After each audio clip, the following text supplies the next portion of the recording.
بسم اللہ الرحمن الرحیم۔ السلام علیکم ناظرین، میں ہوں اظہر فاروق اپنے یوٹیوب چینل کے ساتھ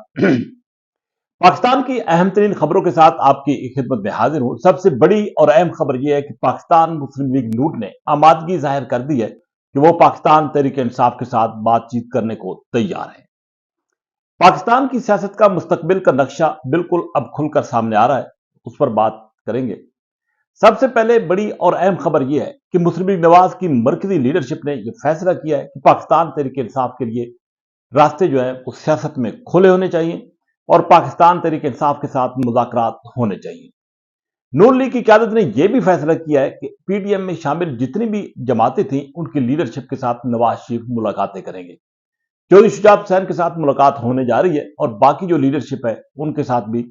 اسی طریقے سے ملاقاتیں ہوں گی جیسا کہ ایم کیو ایم کی قیادت کے ساتھ ملاقاتیں ہوئی تھیں۔ تاہم بڑی اور حیران کن خبر یہ ہے کہ پاکستان تحریک انصاف کے ساتھ بھی پاکستان مسلم لیگ نواز نے رابطے کرنے کا عندیہ دیا ہے۔ پارٹی کے پنجاب کے صدر رانا ثناء اللہ نے واضح طور پر کہا ہے کہ پی ٹی آئی کے ساتھ مسلم لیگ نواز بات چیت کرنے کو تیار ہے، لیکن ساتھ ہی انہوں نے کہا ہے کہ 9 مئی کے واقعے میں جو پی ٹی آئی کے لوگ ملوث ہیں ان کو چھوڑ کر باقی پی ٹی آئی کے ساتھ بات چیت کی جائے گی۔ اب یہ دیکھنا یہ ہے کہ کس حد تک پاکستان تحریک انصاف کی قیادت کو یہ منظور ہوگا کہ وہ 9 مئی کے واقعات میں ملوث جو لوگ ہیں ان کو چھوڑ کر باقی لیڈرشپ جو ہے وہ نون لیگ کے ساتھ مذاکرات کرے، کیونکہ پاکستان تحریک انصاف اب بھی پی ٹی آئی کی چیئرمین عمران خان کے نظریے ان کے ساتھ مکمل طور پر جڑی ہوئی ہے۔ لیکن پاکستان تحریک انصاف کے چیئرمین عمران خان نے ایک کی مشاورت سے ایک سیاسی کمیٹی پہلے ہی تشکیل دی جا چکی ہے، جس کو یہ ذمہ داری سونپی گئی ہے کہ وہ مختلف سیاسی جماعتوں کے ساتھ رابطے کرے، مشاورت کرے، تاکہ کوئی الیکشن کا ماحول ایسا بنے کہ پی ٹی آئی کو بھی کوئی سپیس ملے۔ لیکن اب نون لیگ نے یہ جو شرط رکھی ہے یہ بڑی عجیب سی شرط ہے اور شاید پاکستان تحریک انصاف کے لیے یہ قابل قبول نہ ہو، کیونکہ پاکستان تحریک انصاف کی جو سیکنڈ لیڈرشپ ہے وہ بھی یہی سمجھتی ہے کہ پاکستان تحریک انصاف عمران خان کے بغیر کچھ بھی نہیں ہے، کیونکہ پاکستان تحریک انصاف کا جو ووٹ بینک ہے وہ عمران خان صاحب کے ساتھ ہے اور عمران خان صاحب کی ہی وجہ سے بیشتر پارٹی کے لوگ ابھی تک پاکستان تحریک انصاف کے ساتھ جڑی ہوئی ہیں،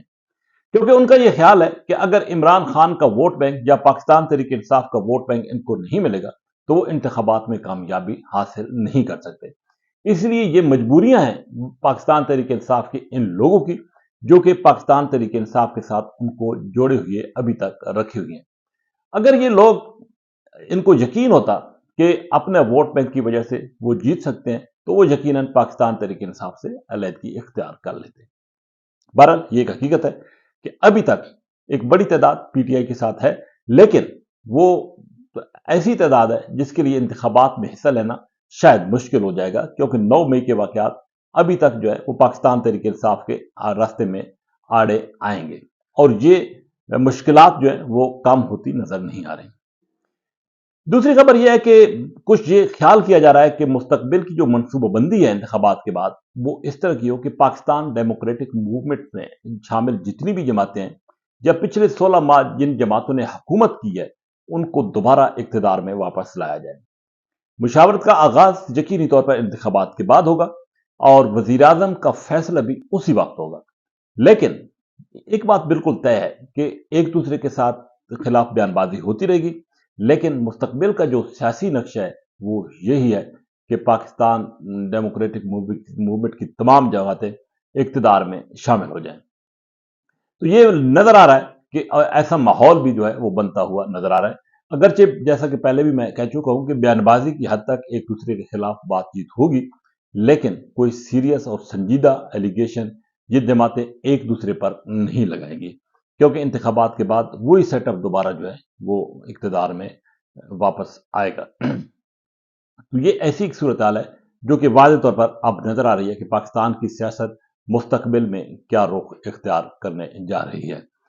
لیکن ایک بات یہ بھی ہے کہ اب چونکہ انتخابات کی تاریخ کا اعلان ہو چکا ہے، شیڈول بھی آنے والا ہے، تمام سیاسی جماعتیں ایک دفعہ میدان میں اتریں گی، ایک دوسرے کے خلاف نمبر تزبہ ہوں گی، لیکن بعض مقامات پر مسلم لیگ نواز